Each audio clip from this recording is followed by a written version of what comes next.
Welcome to our voice. నేను journalist నవత. సందేశ్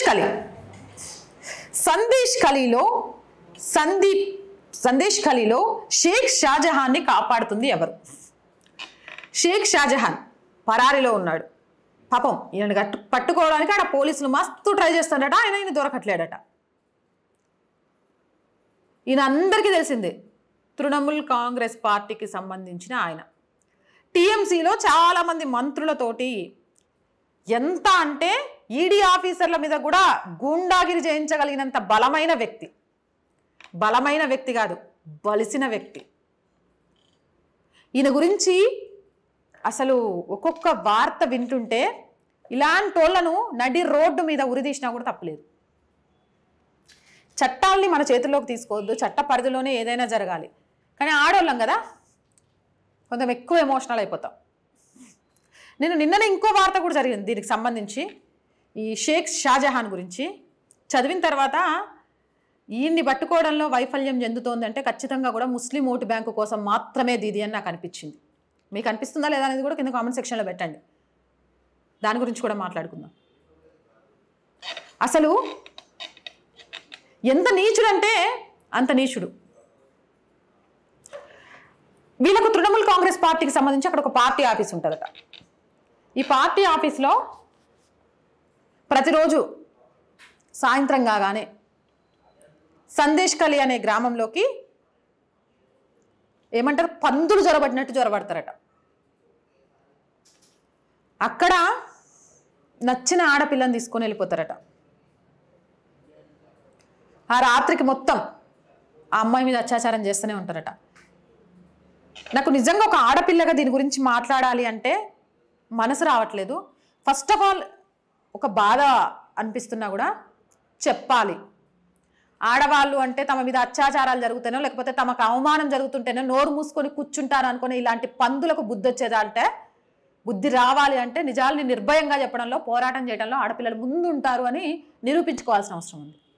అందుకే ఒక ఆడపిల్లని తీసుకెళ్ళినాక ఆఫీస్లో ఉన్న చెత్త నా కొడుకులంతా వాళ్ళింట్లో ఆడవాళ్ళు గుర్తు రాకుండా పరాయి ఆడదంటేనే మాకు సుఖం అందించేది అనుకునేలాగా ప్రవర్తించే చెత్త నా కొడుకుల కోరిక తీరేదాకా అమ్మాయిని వదిలిపెట్టరట. వాళ్ళ అమ్మాయితో సాటిస్ఫై కావాలట. అప్పటిదాకా ఎన్ని రోజులైనా అమ్మాయిని వదిలిపెట్టరట.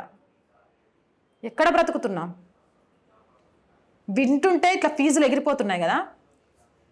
ఒక్కసారిగా ఆడవాళ్ళు ఎవరైనా సరే ఈ సిచ్యువేషన్ ఒకసారి అనుకుంటే ఇట్లా భయంతో ఒళ్ళు కంపరించిపోతుంది. అరే ఇలాంటి ఒక రాజ్యంలో ఆడపిల్లని కని ఈ దొంగరా కొడుకులకు అప్పచెప్పడం కంటే కడుపులో చంపుకుంటే తప్పేంటి అనిపిస్తోంది. అలాంటి దొంగనా కొడుకును ఎవరు కాపాడుతారు? ఎందుకు పట్టుకోలేకపోయిండు? ఏడ పరారైండు?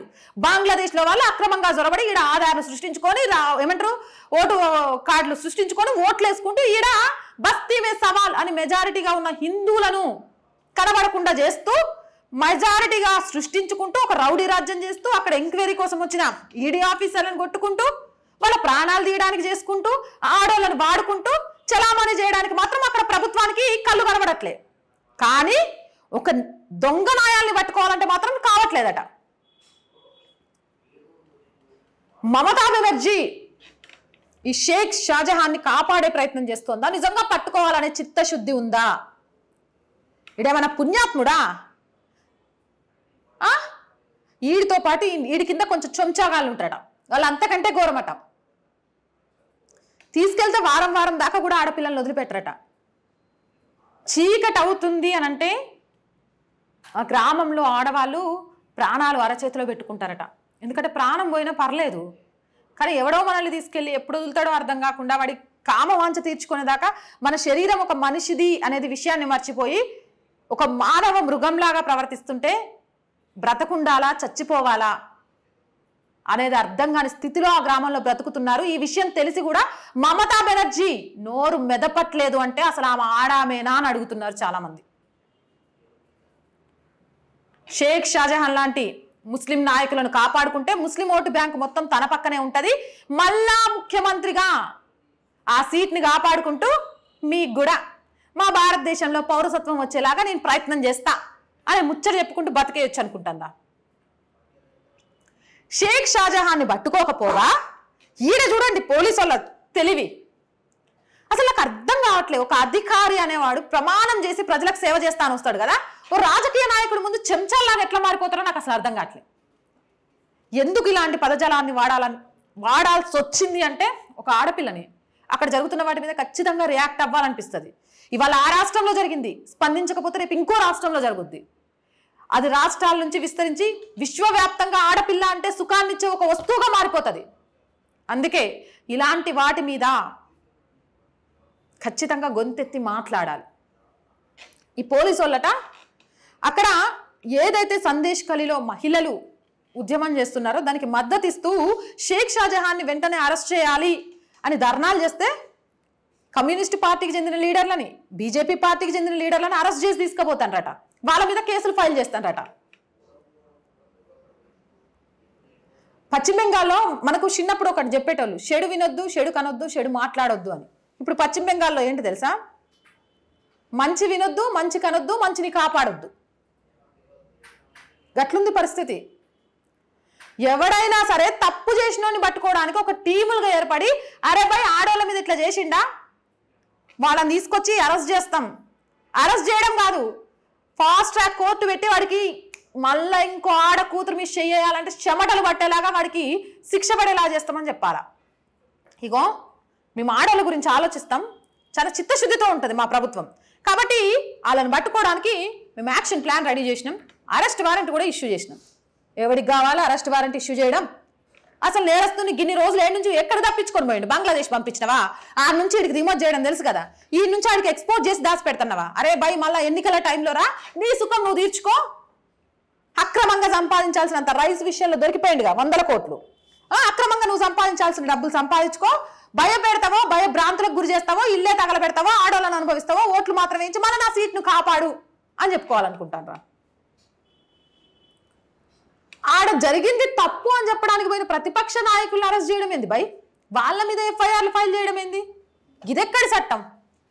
తప్పు చేసినోడు దొరలాగా తప్పించుకుంటాడు పశ్చిమ బెంగాల్లో, తప్పును ప్రశ్నించినోడి మీద కేసులు ఫైల్ అవుతున్నాయి. ఇది దీదీ పాలన, గొప్ప పాలన. చాలా మంది నాకు కాల్స్ చేసి మాట్లాడుతుంటారు, అక్క గింత జరుగుతుంటే సెంట్రల్ గవర్నమెంట్ ఎందుకు చూస్తూ ఊరుకుంది, ఇక్కడ రాష్ట్రపతి పాలన పెట్టి దాన్ని పీకి పక్కన పడేయొచ్చు కదా అంటున్నారు.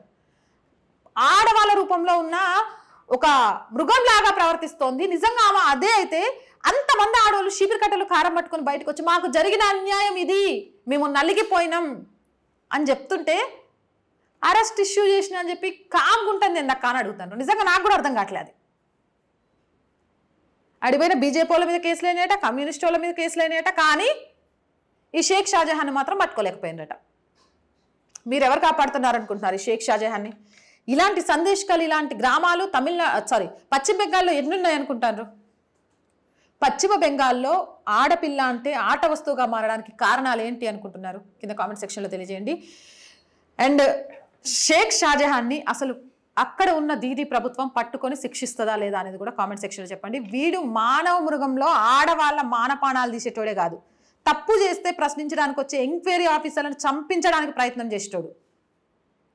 ఒకప్పుడు రాక్షసులు ఉంటారని మనం పుస్తకాల్లో చదువుకున్నాం కదా, నరరూప రాక్షసులు, దానికి కేర్ ఆఫ్ అడ్రస్ ఈడు. ఇలాంటి వాళ్ళు మస్తు మంది ఉన్నారట. మరి ఆడున్న వాళ్ళ కింద కామెంట్ సెక్షన్లో చెప్పాలి నిజంగా ఎంతమంది ఉన్నారు, వీళ్ళని ఎందుకు దీదీ పెంచి పోషిస్తోంది, లేదా దీదీకి తెలవకుండానే వీళ్ళు పెంచి పోషించబడుతూ ఆమె పార్టీలో ఉన్నారా, ఆమె పార్టీకి సంబంధించిన మంత్రులు మిగిలిన వాళ్ళంతా వీళ్ళకి సపోర్ట్ చేస్తున్నారా, చిన్న చిన్న పదవుల్లో ఉండి కూడా ఈ పార్టీని అడ్డం పెట్టుకొని గిన్ని కోట్లు ఎట్లా సంపాదించగలిగినరు అని మీ అభిప్రాయం ఏదైనా సరే నిస్సంకోచంగా కామెంట్ సెక్షన్లో తెలియజేయండి. ఇలాంటి మోర్ వీడియోస్ కోసం మన ఛానల్ వెంటనే సబ్స్క్రైబ్ చేయండి. ఈ వీడియో నచ్చినట్లయితే లైక్ చేయండి, షేర్ చేయండి. అండ్ మీ అందరూ మాకు సపోర్ట్ చేయాలి మన ఛానల్ కోసం అనుకుంటే కింద జాయిన్ అనే బటన్ కనిపిస్తుంది. 1 to 5 లెవెల్స్ ఉంటాయి. ఏదో ఒక లెవెల్లో మీరు మాకు సపోర్ట్ చేయండి. దాంతోపాటు స్క్రీన్ మీద PhonePe, Google pay and account details ఉన్నాయి. మీరు చేసే ప్రతి చిన్న సహాయం కూడా మన ఛానల్ డెవలప్మెంట్కి ఎంతో యూజ్ అవుతుందనే విషయాన్ని మరొకసారి మీకు విన్నవించుకుంటూ సెలవు తీసుకుంటున్నాను.